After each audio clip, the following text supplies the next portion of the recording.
Good morning student. Previous class में विभक्ति तत्पुरुष समास के अंतर्गत पंचमी तत्पुरुष समास का अध्ययन का कार्य किया गया था। आज हम लोग षष्ठी तत्पुरुष समास का अध्ययन का कार्य करेंगे। जैसा कि आप जानते हैं, बताया गया है विभक्ति तत्पुरुष समास में विभक्ति का लोप करना है, विभक्ति का लोप हो जाता है। उसी के अंतर्गत षष्ठी तत्पुरुष समास। षष्ठी तत्पुरुष समास कब होगा? यहां देखें, दर्शनम, स्थिति, आलय, आभरणम, आभरणम आभूषण, आलय आलय घर, प्रसादः प्रसाद, विचारः विचार, भक्ति भक्ति, संगति संगति, पात्रम हर्ता हरण करना, हरण करने वाला, फलम फल इत्यादि शब्दों में षष्ठी तत्पुरुष समास होता है।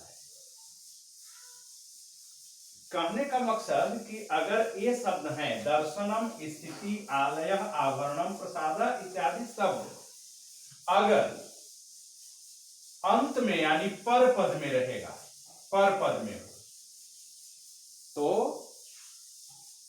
यह तत्पुरुष समास है। और उसमें भी कौन सा तत्पुरुष? षष्ठी तत्पुरुष समास। याद रखना होगा कि अगर ये शब्द रहेगा अंत में, पर पद में, तो हम समझेंगे कि यह षष्ठी तत्पुरुष समास है। ठीक है। और जब षष्ठी तत्पुरुष समास है तो समास विग्रह जब करेंगे, तो समास विग्रह करेंगे तो उसके जो पूर्व पद हैं, उस पूर्व पद में षष्ठी विभक्ति का प्रयोग हो जाएगा। तो जैसे दर्शन, दर्शनम का यहां पूर्व पद क्या है? देव। तो इस देव शब्द में षष्ठी विभक्ति का प्रयोग हो जाएगा, यानी देवस्य दर्शनम। क्या लिखा भी है कि षष्ठी समास विग्रह होने पर पूर्व पद में षष्ठी विभक्ति का प्रयोग हो जाता है। पूर्व पदे षष्ठी विभक्ति प्रयुक्तम भवति, यानी पूर्व पद में षष्ठी विभक्ति हो जाएगा। समास होने पर, और जब समास करेंगे तो समास होने पर जो पूर्व पद की विभक्ति, समास जब करेंगे तो पूर्व पद का जो विभक्ति है, यानी पूर्व पद के विभक्ति यानी इसमें षष्ठी विभक्ति, तो पूर्व पद का जो विभक्ति है उसका हम लोप कर देंगे, यानी वहां से हटा देंगे और वह अपने मूल शब्द में आ जाएगा। जैसा कि पहले भी बताए हैं, तो पूर्व जब समास बनाएंगे तो पूर्व पद की विभक्ति का लोप कर दीजिए। तो यहां हो गया देवस्य दर्शनम, देव दर्शनम। वैसे ही दूसरा उदाहरण, स्थिति, स्थिति विद्यालयस्य स्थिति। स्थिति अगर है स्थिति, तो भी आप समझ लीजिए कि यह षष्ठी तत्पुरुष है का उदाहरण है। और जब समास विग्रह कीजिए तो उसके पूर्व पद में षष्ठी विभक्ति लगा दीजिए। विद्यालयस्य स्थिति, ग्रामस्य स्थिति, राष्ट्रस्य स्थिति, इस तरह से होगा। आलय, आलय देवालय, देवस्य आलय, समास विग्रह जब करेंगे तो पूर्व पद में षष्ठी विभक्ति देवस्य आलय। आभरणम आभूषण, स्वर्णस्य आभरणम स्वर्णाभरणम। देवस्य प्रसाद देव प्रसाद। शिक्षकस्य विचार शिक्षक विचार। छात्रस्य विचार छात्र विचार, है ना। इस तरह से इसका प्रयोग किया जाएगा।